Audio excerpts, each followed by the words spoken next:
सभी देवी देवताओं के जन्म की कई कहानियां प्रचलित हैं और बिल्कुल इसी तरह मां काली के जन्म से जुड़ी कई कथाएं सुनाई जाती हैं।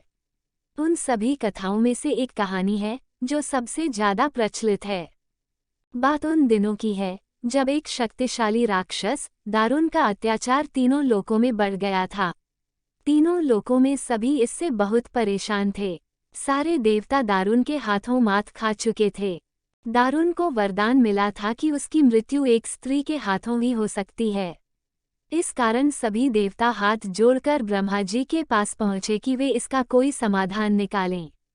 इसके बाद ब्रह्मा जी ने एक स्त्री का रूप लिया और दारुण से युद्ध करने चले गए, लेकिन वो भी इस असुर को हरा नहीं पाए।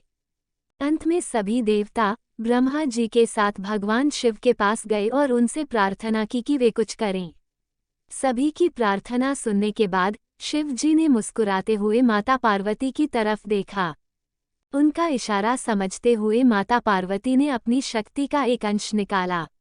वो एक चमकता हुआ तेज था जो देखते ही देखते भगवान शिव के नीलकंठ से होते हुए उनके शरीर में प्रवेश कर गया।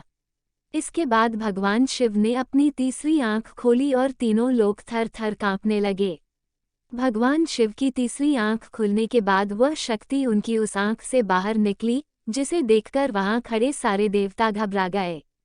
उस शक्ति ने एक विशाल और रौद्र स्त्री रूप ले लिया था। उनका रंग रात सा काला गहरा और जुबान खून जैसी लाल थी। चेहरे पर आग सा तेज था और माथे पर तीसरी आंख थी।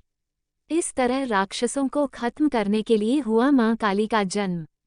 इसके बाद उन्होंने कुछ ही देर में असुर दारुण और उसकी सेना का नाश कर दिया। उन सभी दानवों को खत्म करने के बाद भी मां काली का गुस्सा शांत नहीं हो रहा था।